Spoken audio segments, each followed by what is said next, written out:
you attribute the success, how your team came out fast and did the things they need? What did you attribute the success for, offensively and for the team to be able to win that hockey game? Just ready to play. I think they, again, we had a big disappointment our last time here. I know that the guys felt that, and again, it's a very competitive group. They look in the mirror and know they needed to be better than their last game here, and specifically, and took it to heart. With Tuch and Dahlin out, psychologically, that's tough to handle, having two guys out of the lineup on the same day. What does it say about them that they were able to respond the way that they did under those circumstances? Yeah, I think what it says is psychologically that doesn't affect them. They're competitive people. They believe in their own ability, in their ability to rise, and we're going to need guys to rise when players are absent, players specifically the caliber of Tuch and Dahlin. We know those guys are incredible hockey players, but it doesn't say a lot if you're worried about, this might not be the case, that might not be the case, and I don't think these guys worry that there's anything, that they can't do in the absence of guys. So that was nice to see. Obviously, might have to continue. In Tuch's case, definitely. We're going to be without him for a while, and this is why I say all the time, we don't have one player that's going to be a savior. You're going to win. It takes a team, and our guys, I think, have identified with that all the way through. So I don't expect our guys to dwell on anything. Don, in that same vein, you got 12 guys who made the score sheet. I mean, Dahlin got 4 points, but you got 12 guys total who made the score sheet. How encouraging is that? And especially when you see Vinnie just step into the lineup and do what he did tonight.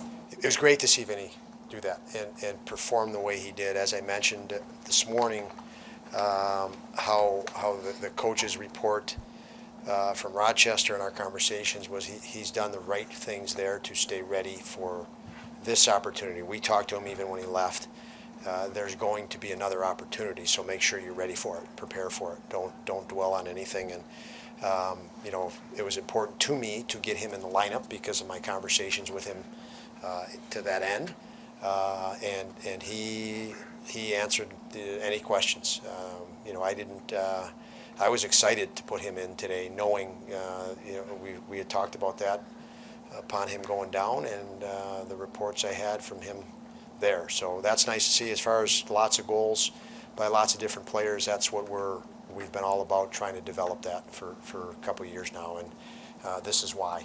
This is exactly why. In terms of players stepping up and rising to a challenge, what can you say about the game Quinn had offensively, a fight, just overall stepping into Tuch's spot?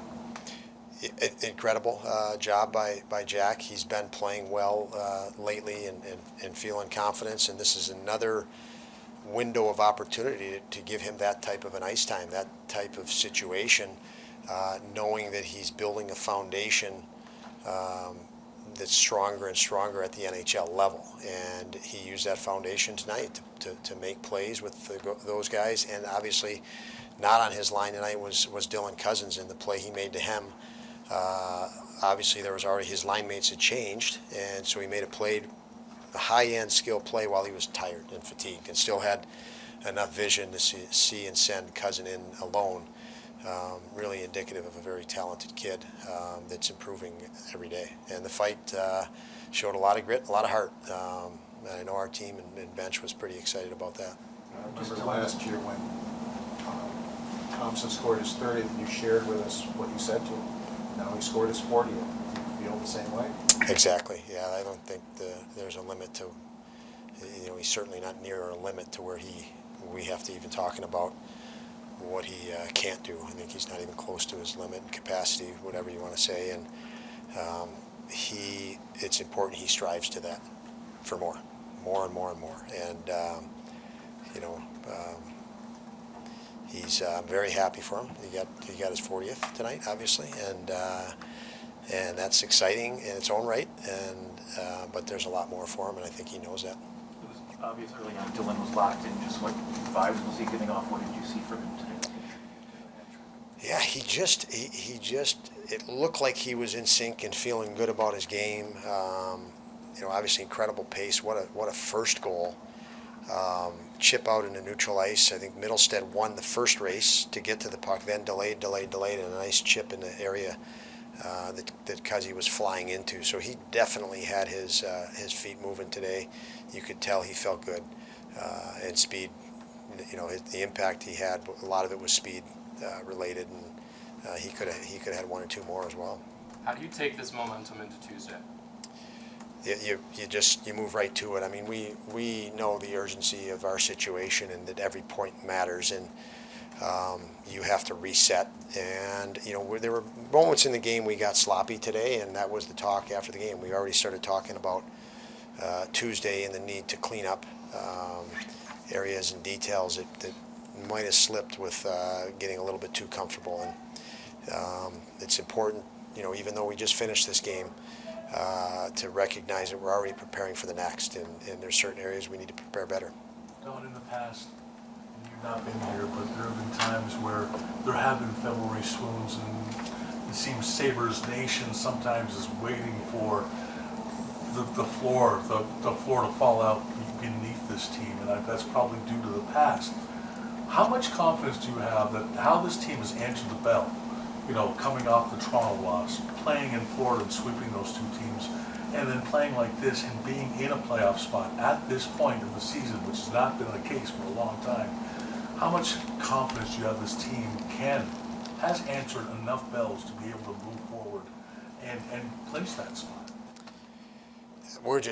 John, we're just worried about Tuesday and winning, and we'll just stay focused on that. I mean, I think the big thing, if there's anything, as you speak and frame a question, I think through the grind, the NHL and pro hockey, pro sports is a grind, and we don't need to beat ourselves up. We had a lousy, terrible game 3 games ago, and if I came in here and talked about how bad things were, and this bad and that bad, started blaming, we're probably going to carry a lot of negative forward. And I think this group has done a great job of letting go of things. And you can't let go of them if you're not going to be competitive about preparing and going out the next night. And so I think our guys have done a tremendous job, and I think it starts from ownership and management to not beat ourselves up and compound the already wear and tear that's going to take its course through the course of a season, physically and psychologically. And we can do that because I believe our guys are ultra competitive with an extremely high level of passion to compete, and a deep love of being here in Buffalo and playing for Sabre fans. So, we lost that game in Toronto, and I knew our guys would respond to it. So there's no sense beating them up. They know they weren't good, and I think that they've done a good job of that all year long. If they self-correct very well.